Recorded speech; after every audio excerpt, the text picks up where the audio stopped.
All right, episode 146 of the Charm City Birdwatch podcast. We're here. It's about 6 p.m. on a Sunday, and we have quite a bit of news to talk about. The Ravens have finally added a wide receiver. We're going to get into that, maybe what their next step is after that, and we also have some Orioles stuff that we need to get to, some roster moves that they've made. Someone's heading to the injured list. There's been a trade. Somebody was released and then brought back a couple days later, and we have more clarification as far as the starting rotation. A lot of stuff happening for the Orioles, and it's just the beginning of it because I believe they play their final spring training game tomorrow on Monday, and then we're just gearing up for opening day, which is Thursday. So it's here. It's on our doorstep, and plenty more moves will be coming down the pipeline, but we do have a handful to dissect right now. Before we get into it, so I want to tell you guys about this event coming up, the Maryland SPCA. They're doing great stuff over there. Last week was telling you about this virtual festival for the animals. Just a reminder, April 12th through the 17th, it's going to run through that week, the entire week. It's not just one weekend like it has been in the past. They're going to do it for the entire week. You can raise money to save homeless pets and keep families together by joining a fundraising team, or you can start your own fundraising team. Start with family, friends, neighbors, whoever, and every dollar raised is going to help sick and injured pets. Give them a second chance. Support families in Baltimore with pet food assistance, veterinarian care, and more. And when you register here, when you register for just $29, you'll also receive a festival t-shirt and a commemorative medal. So go ahead, you can sign up today for the virtual Festival of the Animals at mdspca.org/birdwatch. That's mdspca.org/birdwatch. All right, let's get into it. Ravens have finally added wide receiver. Been waiting almost 2 weeks. Free agency's been underway for about 2 weeks now, and all of the big names off the board. We know that. Allen Robinson, franchise tag. Kenny Golladay off the board. Corey Davis off the board. Juju's back in Pittsburgh. T.Y. Hilton back in with the Colts. A lot of moves being made, none involving the Ravens until now. And after letting all these people pass them by, some would have been a good fit, some maybe not, but they let them pass them by. The Ravens have finally done something, and they're adding Sammy Watkins for 1 year, just 1 year. For 2021, $6 million is the max. I think $5 million is guaranteed, so really not a big difference there, and not a lot of money.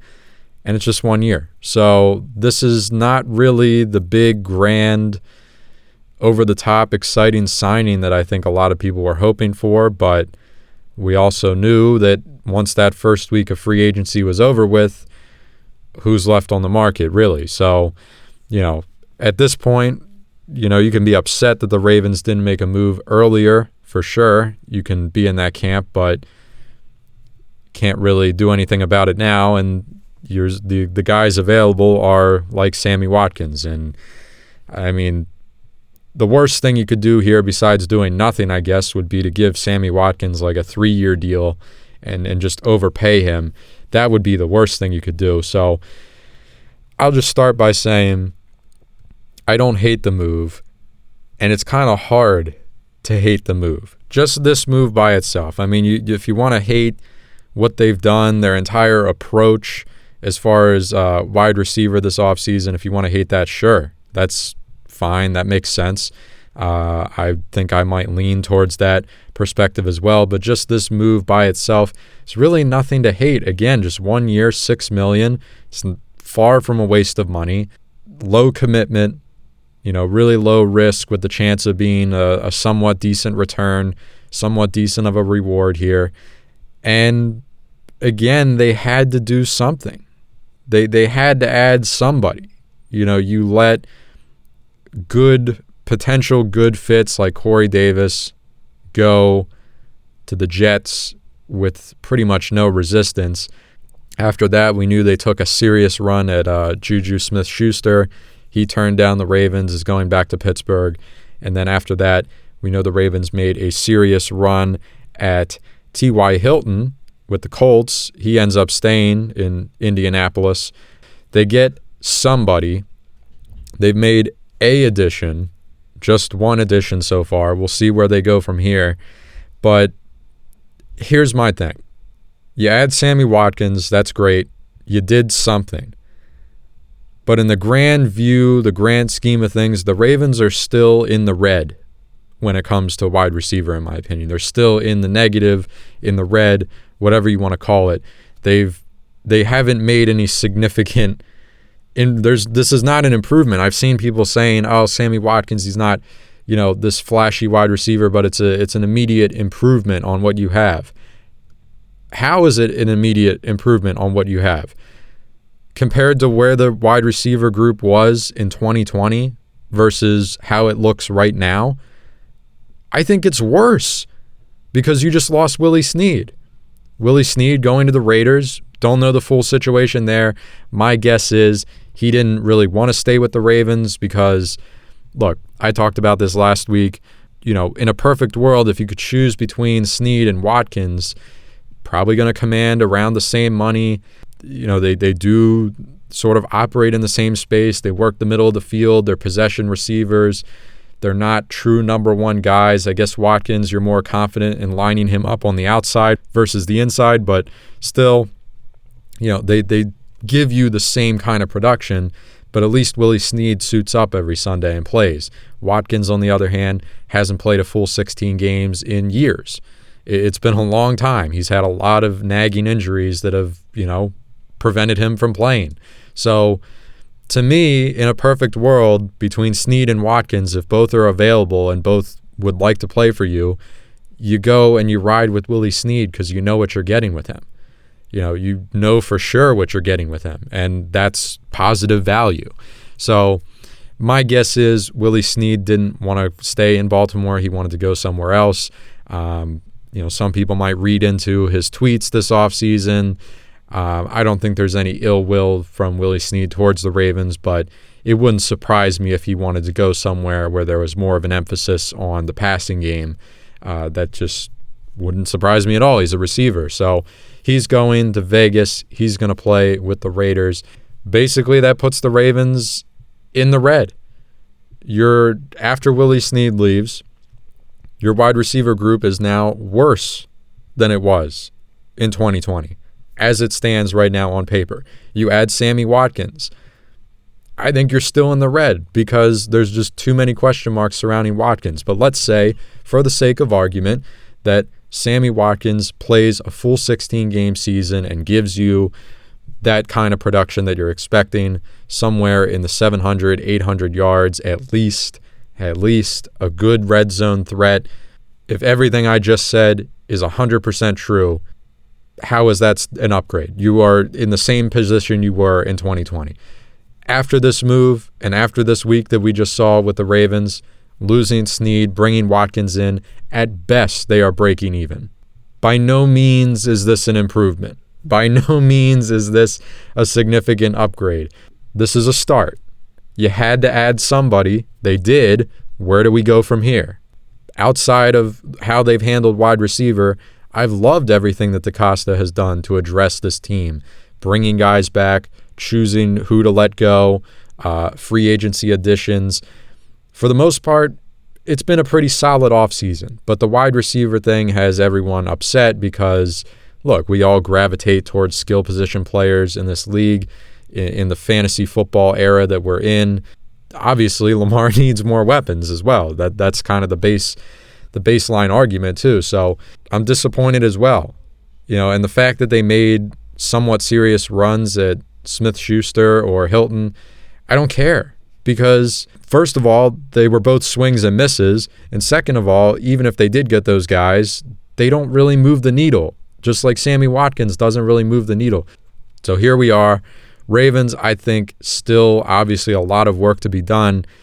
And at this point, with all the names that are off the board and who's left available in terms of free agency, one has to ask, have the Ravens just had their eye on multiple wide receivers in the draft?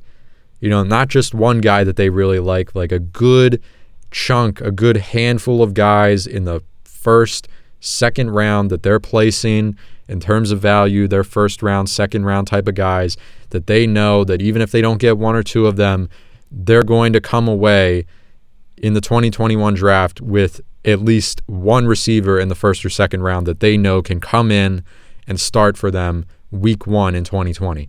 If that's the case, great. I really hope that's the case. Even if the Ravens don't have the best track record in terms of drafting wide receivers, I hope they just have some sort of plan, because I don't know how else to explain this to myself or anyone else as to why they didn't make a serious effort into adding wide receivers this offseason. I know things move quickly in free agency. And as far as guys like Kenny Golladay, you're not going to pay that. You can explore it all you want, but I'm not angry or upset that the Ravens didn't pay Kenny Golladay or didn't contest the Giants for that contract. Maybe at the end of the day, your pickings are very slim, but I still would have liked to have seen them make a more serious run and come away with a guy like Corey Davis. But once you get beyond, Golladay, Corey Davis, and those types of guys, it's you start to see a drop off. So I just hope that the Ravens have their eyes on a wide receiver early in this draft. I mean, that's receiver, but sticking with that, I've got my mind on tight end as well. And I know some people that know more about mock drafts and are more interested in college football and kind of projecting where players go. And some people have their eyes on tight ends. I couldn't tell you a damn thing about it, but I've heard tight end brought up in terms of a potential draft pick. I just want to see a third tight end added. That's all I want to see. In the offseason, a legit third tight end. And I know, what did they do? They made this little small trade where they brought in, what's his name? Josh Oliver, used to be with the Jags. I'm not counting that. That guy doesn't move the needle for me at all. I need to see a third tight end brought in here who knows his way around the NFL, who's made starts in this league. He doesn't have to be an insane offensive threat on tight end, and honestly, at this point, all those guys are off the board if we're being real. But give me a guy who's a vet. He'll do some things for you in the red zone. 300, maybe 400 yards, probably closer to 300 in this Ravens offense, 200, 250, 300 maybe. One of my biggest gripes with how the Ravens constructed their roster last year was only carrying two tight ends, Mark Andrews, Nick Boyle. Week 1 of the regular season rolls around, and you have Andrews and Boyle. That's it. And I'm not even upset that they traded Hayden Hurst. I'm fine with that trade. I like that trade. He wanted out. He wanted a real starting opportunity. He wasn't necessarily that happy, being having to fight for reps with Mark Andrews. I get it. You get a nice trade, send him to Atlanta, second round pick. That pick turns into J.K. Dobbins, who is turned into potentially your best skill position player besides Lamar Jackson. I have no problem with that trade, and I'm not someone who wishes the Ravens never made that trade. I just want to see a third tight end in the mix from the jump, because you saw what happened last year. And we know the type of offense the Ravens run. Tight ends are way more essential in the offensive scheme that the Ravens run than they are in really any other team across the league. So the fact that they only carried two to start the year, even if both Andrews and Boyle played 16 games and were fully healthy, you're still at a disadvantage compared to 2019 and the way that offense was rolling in 2019. But then we see what happens. Boyle goes down, nasty injury in that Pats game, and there was absolutely no contingency plan. They had nobody in the mix. Nobody had been working with them through the offseason, learning the playbook, learning the offense. No depth whatsoever. You sign Luke Wilson off the street. You add Eric Tomlinson, off the street. And now both those guys are playing significant snaps. Luke Wilson can't even hang around through the rest of the year. Tomlinson, he finished out the year for you. Decent enough blocking, I guess. I couldn't really tell you. I'm not grading the players, but I saw him out there. I thought he was okay enough for the type of player he is and what was expected of him. I thought he was okay. I'm not down on him, but he's certainly not a guy you're throwing out there to run routes and catch a pass. He's strictly a blocking tight end. And then you're relying on Pat Ricard to play like a half tight end, half fullback role. It's just a mess. Give me a third tight end from the jump. Bring him in. You have the depth. And in the event that Mark Andrews or Nick Boyle has to miss even a game or two, you have someone that can be immediately plugged in and knows what they're doing. But let's say guys like Jesse James, Tyler Eifert, I know, I'm hearing groans, but we're not bringing these people in to be a starter. Jesse James, Tyler Eifert, maybe not Darren Fells, he's 35, but I don't know, I wouldn't hate it. McCole Pruitt, Jordan Reed, there's another name you're going to groan at, probably not the most reliable from an injury standpoint. Trey Burton, there's guys available. And you look at who's flying off or who's already been signed in terms of the tight end market, these guys aren't going to get a lot of money. Give them a 1-year deal. Bring them in here. Give yourself some serious tight end depth because you need it. All right, let's talk a little Orioles here. A flurry of moves so far, and as I said earlier, plenty more to come. But we've got guys that have been designated to the minors. To read you some names, this was earlier in the month, but Tyler Nevin, Ryan McKenna, Yusniel Diaz, those guys will start the year at AAA. No surprises there. Diaz, McKenna, and really all three of them, but Diaz is the guy that everyone's got their eyes on. Hopefully going to see him at some point in 2021. I think that's pretty likely, but they will start the year at AAA. I think that's what we all expected there. So maybe soon enough we'll be seeing those names, but some of the standout guys from this spring training will start the year there in Norfolk. Hunter Harvey, placed on the 60-day disabled list. That was earlier in the month. Just nagging injuries continue with Hunter Harvey. Just bad luck. I don't know what else you can call it.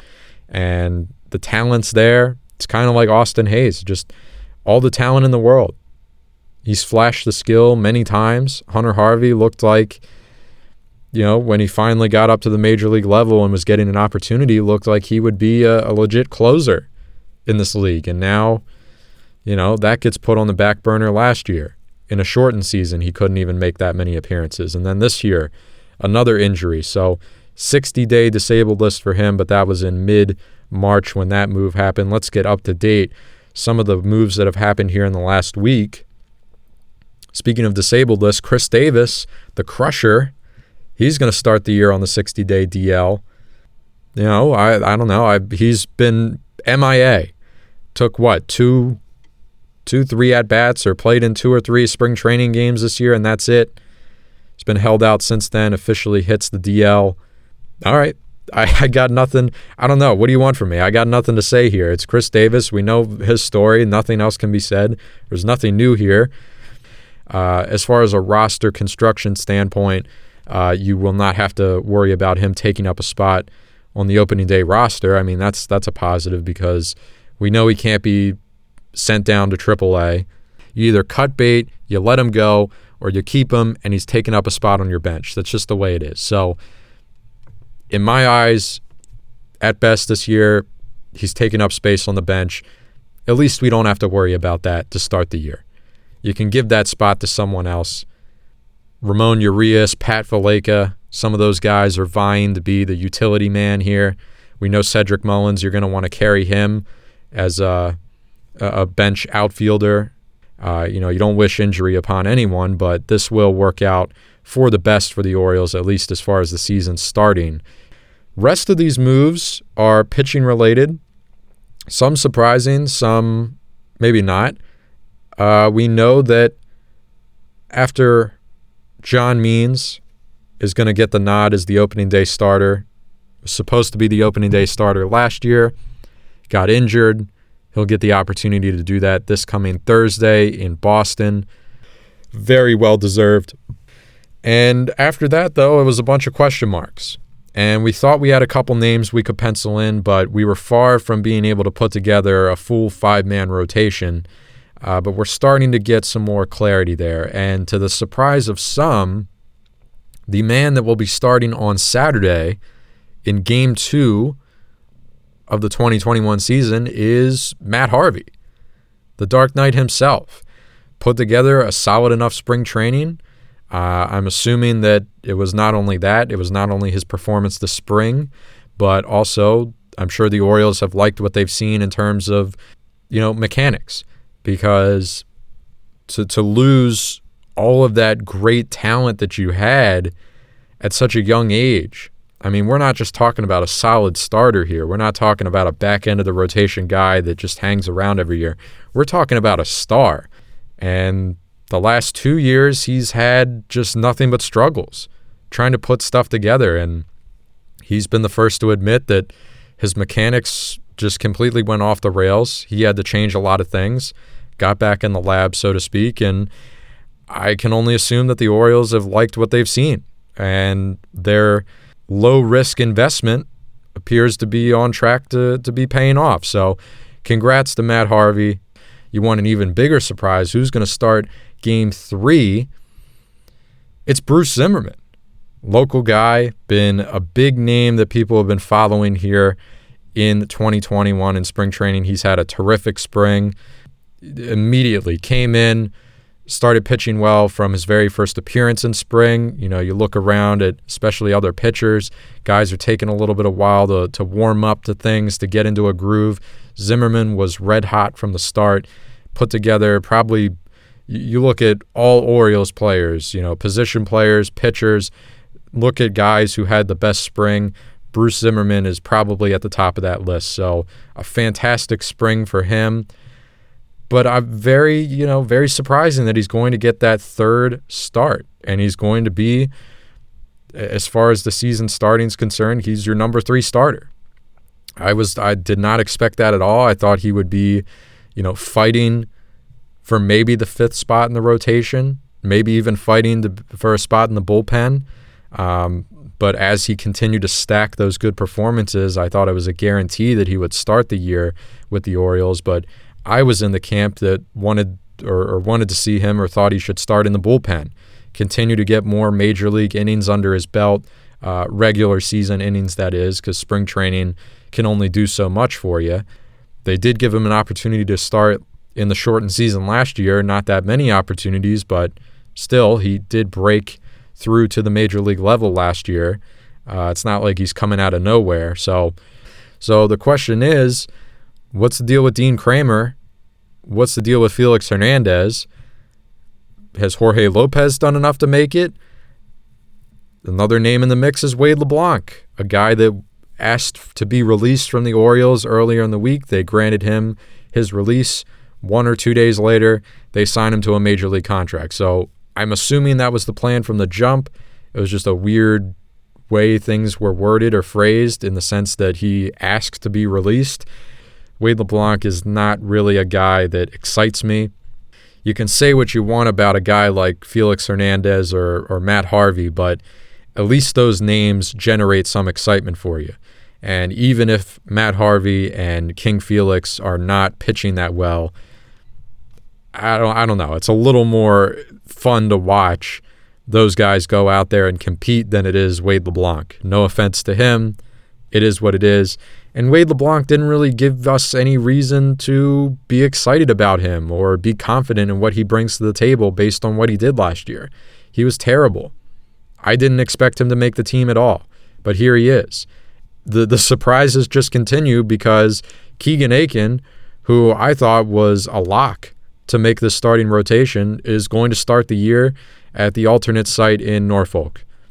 I don't know when the timetable is for him to come back up to the Orioles at the major league level, but I'm very surprised, even with a poor spring performance from him, in about 9-10 innings of work this spring.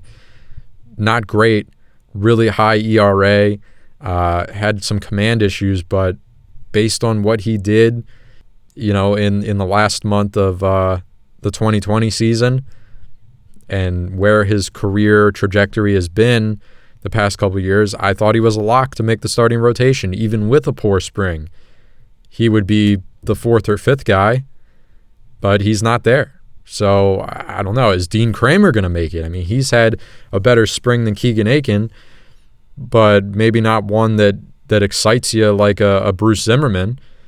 So I don't know. There's only so many guys. We'll see. And then the bullpen is a whole nother beast, and how the numbers are going to shake out there. I mean, you get another open spot with Hunter Harvey being on the disabled list. He's out, just like Chris Davis. That opens up the door for someone else to start the year in the bullpen. But other than that, it's still going to be a lot of shuffling, still going to be a lot of tough decisions as far as who makes the cut. I guess if you want to hang your hat on something as an Orioles fan, be excited with the fact that there is some tough decisions to be made here. I know some people are moaning and groaning here because Matt Harvey's your game 2 starter, and young, exciting talent like Keegan Aiken is starting in AAA. That's not as encouraging, and you may have a 5-man rotation to start the year that includes Matt Harvey and Wade LeBlanc and Jorge Lopez. Just not guys that you're super excited about in the long term, but it is what it is. And you can definitely say that the bullpen, there's more excitement there, and there's going to be some guys that miss the cut in the bullpen that will be here at some point in 2021 that did pitch well in the spring and are young and do have a strong upside and a strong future here in Baltimore. That's a good feeling to know that you have you're getting closer to a surplus of talented arms instead of where this team was just 2 years ago in 2019 and how abysmal that pitching staff was. They couldn't even find people to throw out there. I mean, they couldn't even get through some of these games. It was an absolute chore, and you just felt terrible for Brandon Hyde. And 2 years later, we're starting to see things turn around a little bit. They're not going to light the world on fire. They're not going to compete for a playoff spot. Let's not get ahead of ourselves. They'll probably finish in the basement of the AL East again. At least there's guys to throw out there. As I've said many times already, there are plenty more moves to come down the pipeline. Just to read off a couple more here. Jahmai Jones, Richie Martin, 2 infielders. They're going to start the year at AAA. Not too surprising there. Richie Martin coming back from injury. You signed Freddie Galvis to be your starting shortstop. Jahmai Jones was a second base candidate, probably a guy we'll see later this year as a midseason call-up. He's reached the majors already when he was with the Angels, but not a guy that's knocking down the door to be a second base starter every day right now. So the Orioles will have to go with someone else there. It's not going to be Yolmer Sanchez either. I think they parted ways with him, so pretty big question mark at second base. We'll see. I've heard some rumblings that with the addition of Maikel Franco, perhaps Rio Ruiz could see some time at second base. So other than that, as far as position players are concerned, things seem to be pretty set in stone. Mancini at first, Galvis at shortstop, Franco at third. You know what your outfield's going to look like with Ryan Mountcastle, Austin Hayes, Cedric Mullins going to see some time out there. Anthony Santander's got a little bit of an injury scare right now, but I think it's just precautionary. They're taking it easy, so he's going to be able to start the season on time. But even if he misses time, that opens up opportunities for both Austin Hayes and Cedric Mullins to play. And you got DJ Stewart as an option. DH, he can play right field as well. So you know what you're getting there. And then behind the plate, Chance Sisco, who could also DH, and Pedro Severino. That duo will be holding things down behind the plate for most of 2021, I would imagine. So, and that is about it. I think that will do it for episode 146. Reminder, you can go sign up for the virtual Festival of the Animals this year. It's going to take place April 12th through the 17th. Go to mdspca.org/birdwatch. Sign up there. It's going to be a great event. Episode 147 will be here next week. As always, guys, spread the word. Tell people to subscribe. SoundCloud, Apple, Spotify, YouTube. Subscribe to all the platforms. Spread the word. We're talking Ravens offseason. Orioles are going to get going here starting on Thursday. We're going to be talking about that all summer. We'll be here next week, 147. Talk to you then.